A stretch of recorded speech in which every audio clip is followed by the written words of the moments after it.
मैं अयोध्या नरेश दशरथ पुत्र एवं प्रभु श्री राम का अनुज लक्ष्मण महापंडित महाज्ञानी रावण को गुरु रूप में सादर प्रणाम करता हूं। आयुष्मान भव लक्ष्मण।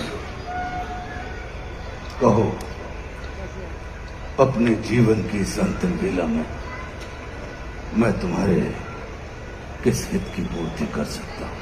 हे महामना, नीति, धर्म, राजनीति एवं समस्त वेद शास्त्रों के ज्ञाता, आप अपने ज्ञान और अनुभवों की दीक्षा से लक्ष्मण के जीवन का मार्ग प्रशस्त करने की कृपा करें। मैं देख रहा हूं लक्ष्मण कि तुम एक योग्य शिष्य की पात्रता लेकर उपस्थित हुए। अस्तु, मैं अपने जीवन के कुछ अनुभव तुमसे अवश्य साझा करूंगा। हे सुमित्रा नंदन, अहंकार चाहे सत्ता का हो या सौंदर्य का, शक्ति का हो या भक्ति का,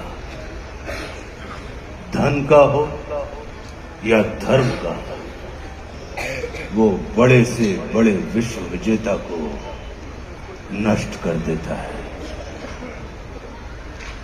इसका प्रत्यक्ष उदाहरण ये त्रिलोक विजेता, विद्या विशारद, महापंडित रावण है। अहंकार में तीनों गए, कुल, गौरव और वंश। ना मानो तो देख लो इस रावण का अंत। लक्ष्मण, रावण को अपने ज्ञान का अहंकार था और तुम्हारे भाई राम को अहंकार का ज्ञान था। लक्ष्मण, जीवन में सफल होने के लिए शत्रु दृष्टि और मित्र दृष्टि का भेद आना अनिवार्य है। मित्रता भले ही अपने समतुल्य या अपने से निम्न स्तर के व्यक्ति के साथ कर लेना, किंतु शत्रुता सदैव अपने से योग्य व्यक्ति के साथ ही ठानना, क्योंकि ये जगत हमारे व्यक्तित्व का आकलन हमारे मित्रों को देखकर नहीं, हमारे शत्रुओं को देखकर लगाता है। जितना बड़ा और गरिमापूर्ण हमारा शत्रु होता है, उतने ही बड़े और गरिमापूर्ण की ख्याति को हम प्राप्त होते हैं। देखो ना, इस जगत ने जो कुछ राम से जुड़कर प्राप्त नहीं किया, उसे रावण ने राम से लड़कर प्राप्त कर लिया। लक्ष्मण, वे हमारे शत्रु ही होते हैं जो हमारे अंदर सुप्त पड़ी हुई ऊर्जा को जागृत करने का कार्य करते हैं। हमारा शत्रु ही होता है जो हमें असुरक्षा से निकालकर सुरक्षा में जाने की प्रेरणा देता है। वो हमारा शत्रु ही होता है जो हमें अपने सीमित वृत्त से निकालकर अपने वृत्त को असीमित करने की प्रेरणा देता है। इसलिए शत्रु तिरस्कार का नहीं, नमस्कार का पात्र होता है। कभी अपने शत्रु को नमस्कार करके देखना, वो तुम्हारा परिष्कार कर देगा। लक्ष्मण,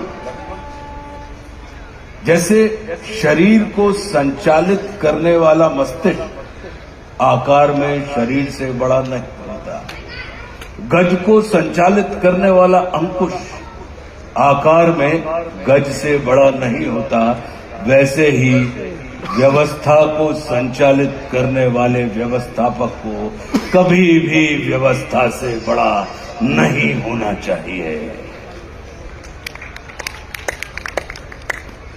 ये सारा नीति ज्ञान तुम्हारे भाई श्री राम तुम्हें स्वयं दे सकते थे, किंतु उन्होंने तुम्हें मेरे पास भेजा।